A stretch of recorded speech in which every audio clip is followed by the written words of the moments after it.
अब बात America Iran युद्ध की, जहां बातचीत की चर्चा होते होते फिर एक बार आर पार की जंग का माहौल बन चुका है और इस माहौल की सबसे ज्यादा गर्मी इस्लामाबाद में महसूस की जा रही है।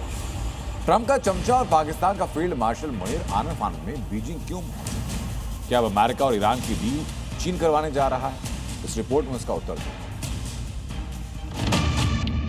अमेरिका ईरान में बढ़ा टकराव, मुनीर शहबाज को भयंकर तनाव। अमेरिका की दलाली में ईरान के साथ पीस प्लान फेल होता देख पाकिस्तान में हड़कंप मच गया।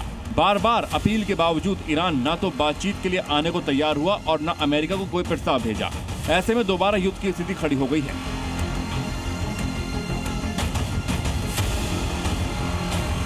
क्योंकि एक तरफ ईरान अपनी शर्तों पर अड़ा है तो वहीं दूसरी ओर हॉर्मुज में ट्रंप ने नया ऐलान कर दिया है।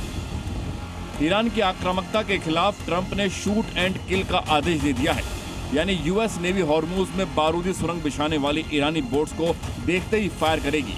ट्रंप के इस फैसले से समंदर में युद्ध भड़कना तय है। ऐसे में जितना तनाव तेहरान में है, उसी तरह के हालात इस्लामाबाद में भी बन गए हैं, क्योंकि शहबाज और मुनीर का सीजफायर दाव नाकाम होता दिख रहा है, जिसके बाद पाकिस्तान के लिए एक नहीं कई फ्रंट पर चुनौतियां खड़ी हो गई हैं। पाकिस्तान में कंप्लीट लॉकडाउन का खतरा है। भीषण गर्मी के बीच कई जगह ब्लैकआउट हो सकता है। ईरान को पाकिस्तान की मध्यस्थता पर भरोसा नहीं है।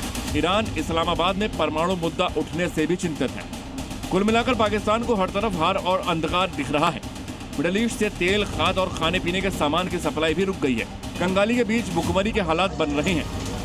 ऐसे में अमेरिका ईरान के बीच फिर एक बार धमकियों और हमलों का दौर पाकिस्तान को और ज्यादा परेशान कर रहा है। ट्रंप ने ईरान बोट्स पर हमले का आदेश दिया तो वहीं इजराइल पहले से ही सीजफायर तोड़ने के पक्ष में है।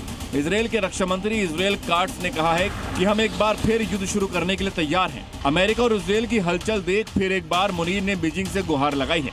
मुनीर के साथ पाकिस्तान के विदेश मंत्री इशाक डार भी मौजूद थे।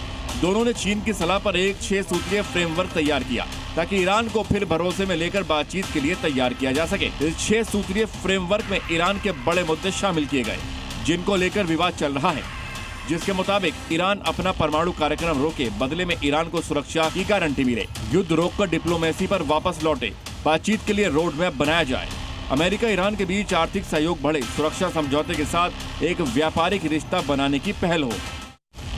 पाकिस्तान को उम्मीद है कि चीन के साथ आने से ईरान का रुख बदलेगा, क्योंकि युद्ध के दौर में भी चीन ईरान का एक मजबूत पार्टनर है। व्यापारिक रिश्तों की वजह से चीन को लेकर ईरान गंभीरता दिखाएगा, लेकिन सवाल यह है कि जब ट्रंप बारूद बरसाने की धमकियां दे रहे हैं, अमेरिका का एक और एयरक्राफ्ट कैरियर मिडिल ईस्ट पहुंच चुका है, इसके बावजूद ईरान ट्रंप से बातचीत को तैयार नहीं है, तो ऐसे दौर में पाकिस्तान की चीन वाली चाल कितनी असरदार होगी? ब्यूरो रिपोर्ट, जी मीडिया।